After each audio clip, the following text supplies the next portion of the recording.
रक्षाबंधन, जिसे राखी के नाम से भी जाना जाता है, भारत का एक ऐसा पर्व है जो भाई बहन के पवित्र रिश्ते को उत्साह के रूप में मनाया जाता है। ये पर्व शरण मास की पूर्णिमा को मनाया जाता है, जो आमतौर पर अगस्त महीने में पड़ता है। इस वर्ष 2025 में रक्षाबंधन 9 अगस्त को मनाया जा रहा है। इस दिन बहनें अपने भाइयों के कलाई पर राखी बांधती है, उनकी लंबी उम्र और सुख समृद्धि की कामना करती है, जबकि भाई अपनी बहनों की रक्षा और सम्मान का वचन देते हैं। ये पर्व न केवल पारिवारिक बंधनों को मजबूत करता है, बल्कि भारतीय संस्कृति का प्रतीक भी है। रक्षाबंधन से जुड़े कथा के अनुसार एक बार भगवान श्री कृष्ण के हाथों में चोट लगी थी, जिससे लगातार उनका खून बह रहा था। तब द्रौपदी ने अपनी साड़ी का एक टुकड़ा फाड़कर श्री कृष्ण की उंगली पर बांध दिया था, जिससे उनका खून बहना रुक गया।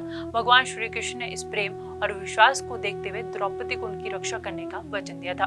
बाद में जब कौरवों ने द्रौपदी का चीरहरण करने की कोशिश की थी, तब श्री कृष्ण ने उनकी रक्षा की थी। ये कथा रक्षाबंधन के रक्षा सूत्र के महत्व को दर्शाती है। विष्णु पुराण के अनुसार जब भगवान विष्णु ने अपने वामन अवतार में राजा बलि के 3 पग भूमि मांगी और उनका सारा राज्य ले लिया, तब बलि ने भगवान विष्णु को अपने साथ रहने का अनुरोध किया। तब माता लक्ष्मी ने बलि को राखी बांधकर अपना भाई बनाया और श्री हरि विष्णु भगवान को वापस ले गए। रक्षाबंधन का सबसे बड़ा ऐतिहासिक महत्व क्या है, वे भी आपको बता देते हैं। ऐतिहासिक जनश्रुति के अनुसार रानी कर्णावती ने अपने राज्य में हो रहे आक्रमण से रक्षा करने के लिए मुगल सम्राट हुमायूं को राखी भेजी थी, और हुमायूं ने भी इसे स्वीकार कर रानी की रक्षा करने का वचन दिया था। हालांकि वे समय रहते राखी उन तक नहीं पहुंच सकी और रानी कर्णावती ने जोहर कर लिया, लेकिन हुमायूं ने बाद में बहादुर शाह को हराया और विक्रमादित्य को मेवाड़ की गद्दी पर बिठाया। रक्षाबंधन केवल एक धागे का पर्व नहीं, बल्कि प्रेम, विश्वास और रक्षा का उत्सव है। रक्षाबंधन, जिसे राखी के नाम से भी जाना जाता है, भारत का एक ऐसा पर्व है जो भाई बहन के पवित्र रिश्ते को उत्साह के रूप में मनाया जाता है। ये पर्व शरण मास की पूर्णिमा को मनाया जाता है, जो आमतौर पर अगस्त महीने में पड़ता है। इस वर्ष 2025 में रक्षाबंधन 9 अगस्त को मनाया जा रहा है। इस दिन बहनें अपने भाइयों के कलाई पर राखी बांधती है, उनकी लंबी उम्र और सुख समृद्धि की कामना करती है,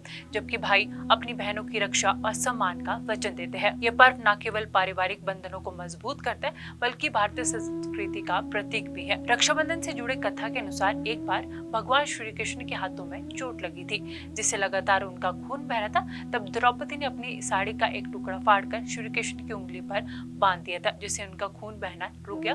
भगवान श्री कृष्ण ने इस प्रेम और विश्वास को देखते हुए द्रौपदी को उनकी रक्षा करने का वचन दिया था। बाद में जब कौरवों ने द्रौपदी का चीरहरण करने की कोशिश की थी, तब श्री कृष्ण ने उनकी रक्षा की थी। ये कथा रक्षाबंधन के रक्षा सूत्र के महत्व को दर्शाती है। विष्णु पुराण के अनुसार जब भगवान विष्णु ने अपने वामन अवतार में राजा बलि के 3 पग भूमि मांगी और उनका सारा राज्य ले लिया, तब बलि ने भगवान विष्णु को अपने साथ रहने का अनुरोध किया।